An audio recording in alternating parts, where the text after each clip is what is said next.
From look acceleration to center dead zones, by the end of this video, you guys will have a full understanding of every controller setting here on Halo Infinite. YouTube, it is your favorite gamer here, Above Average Cody, and today I'm coming at you with a video to briefly describe every single controller setting on a Halo Infinite. And guys, I've done a ton of controller settings videos in the past, but a lot of times I find myself explaining what I like for each of the setting values, but today I want to do a brief video just explaining what each setting does so that people can kind of take all the information faster, leave with a better understanding of every single one of these settings. And then if you want to know what I run for settings and what I find comfortable, I'll link those other videos down below in the description. Let's jump into this one. Alrighty guys, here on the main controller settings screen, obviously you start with general. The button layout is the set things that make your buttons do whatever they do. There are set layouts called button puncher, recon, bumper jumper. Basically, this is going to come down to what you find comfortable on each buttons, mainly your ABXY, your D-pad, your right trigger, your left trigger. That's going to be different basically between every player. Thumbstick layout, that's going to control what your thumbsticks do. Vibration, on or off, movement and aiming, guys. This is very straightforward. The hold to crouch, the hold to zoom. That's basically whether you want to touch these buttons to have them do the actions or if you want to hold them to do the actions. Auto clamber, I've done videos on that. That's basically when you grab onto a ledge or not automatically.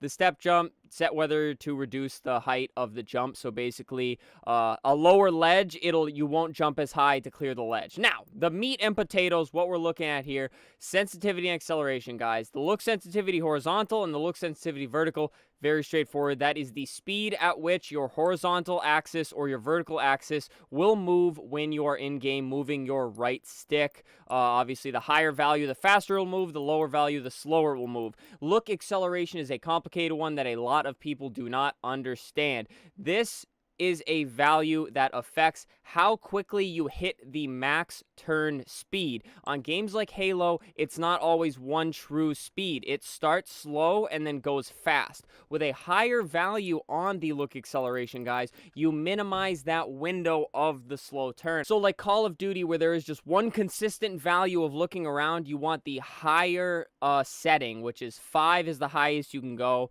and that will create less of a window for that slow turn, so you get to the max turn speed or your high sensitivity setting faster. With a lower setting, it increases the window of the look acceleration, which means you extend that window of basically before you hit the max setting, so it'll start slow and go faster. So with a lower setting, you will notice more of the initial slow turn. With a higher setting, you will notice less of the initial slow turn. Now, dead zones, guys. Everybody's favorite setting that everybody has a different explanation on, basically. This accounts for where your stick sits, basically dormant when you're not touching it, and then when the game notices that you are putting the setting into your controller. So basically moving the stick. So with a larger dead zone, you are making a bigger area for the stick to basically do nothing. So the higher you put this value, the bigger the dead zone is, which is a circle basically in the center of the stick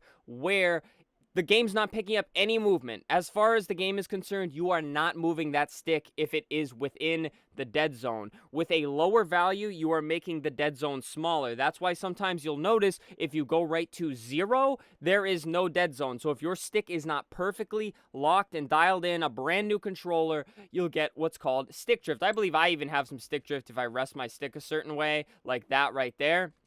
That is because where the stick is resting is touching outside of the dead zone, guys. All right? So, higher value, bigger dead zone, which means that there is a bigger area for the stick to do nothing. Lower dead zone means it's just less of a variation from the stick sitting normal to the game realizing you are inputting something into your stick or moving the stick. You have this setting for both your move thumbstick and your look thumbstick. Now, this value you will want as low as possible so that the game can respond, because you don't want to be moving your stick and having the game not registering that you are moving the stick, guys. The point of the controller is so that it reacts when you move it.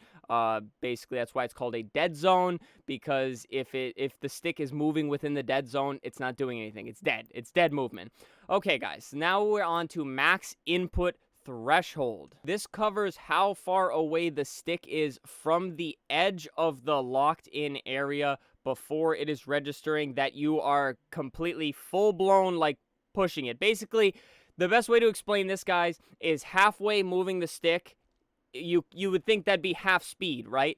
Because the fully banked against the side of the controller would be full speed. That would be your max input. However, the more you play with that setting, you could not be banking it and getting the max speed. So if you have a higher max input threshold, it moves the barrier basically so that you don't have to pin the stick to hit that max movement speed. So the lowest value of max input threshold on 0 will give you a better understanding. A perfect thing of 0 on the max input threshold means that to hit the max speed, you will be at the edge of the stick area, and halfway you'll be at 50% speed, and then just a tiny sliver touching the stick, you'll be slower. But if you up that value, it lowers the variation curve. So instead of using the end of the stick area and then the starting stick area, you cut that like in half. So if you are halfway, you're essentially hitting the max movement speed. That is so that you can hit that max input threshold faster, so you're not always doing the widest movement. It's the same idea why people use trigger stops, so that you don't have to push the trigger all the way down to have it be the most responsive. I hope this makes some sense to you guys. The best thing is on the screen here, they do say lower value increases the variance in the acceleration curve, higher value reduces slow turn. That is because you are minimizing the area between the lowest threshold and the highest threshold rather than using the entire throw of the stick area your controller gives you. And of course, you have that for the move thumbstick and the look thumbstick.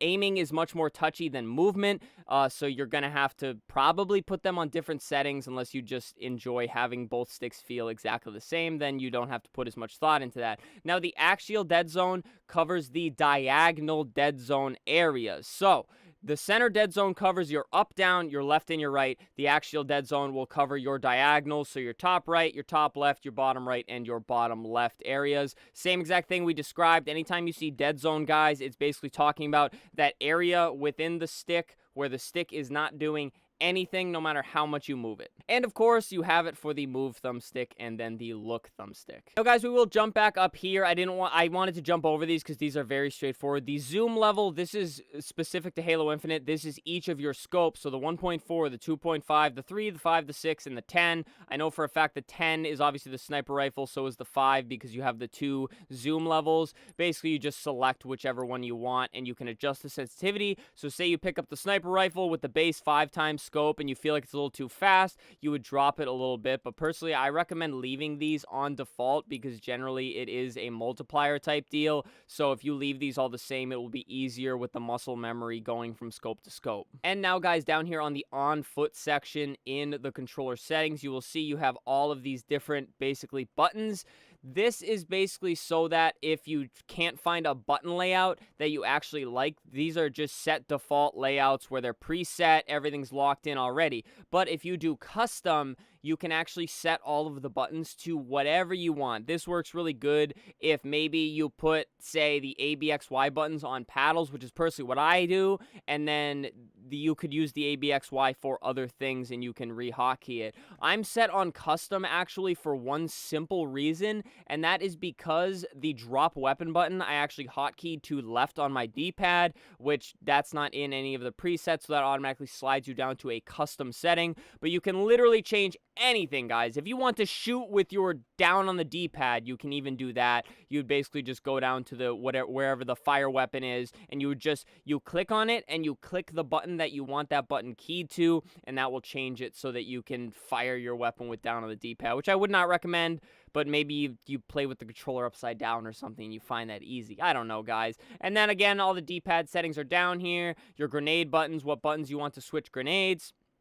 And then for controller, if you're using theater or observer mode, you can change the buttons and what each of them do in there. Obviously, tac map hotkeys as well. These are all hotkeys, all apply the same way. You just click on it and then select whatever button you want to use. And that basically covers literally everything in the controller settings area here. Hopefully, you guys got all the info you needed in terms of what each setting does and what each setting is. If I missed anything, guys, please let me know down in the comments. Also, you you can find the videos on what I like to run for my personal settings down in the 2 links in the description, because again, I've done videos here in the past. But that does it for this video, guys. I really do hope it helped you out. Please subscribe to the channel. We do a ton of Halo Infinite videos and tips and tricks. We live stream a ton of first-person shooters. We open Pokemon cards. Tons of good stuff, guys. Leave a like on the video. Again, leave a comment if I missed anything or if this video helped you out. And feel free to join the channel membership if you feel so inclined. Thank you guys so much for watching. I appreciate all of you. Stay happy, stay healthy, and stay tuned for the next video.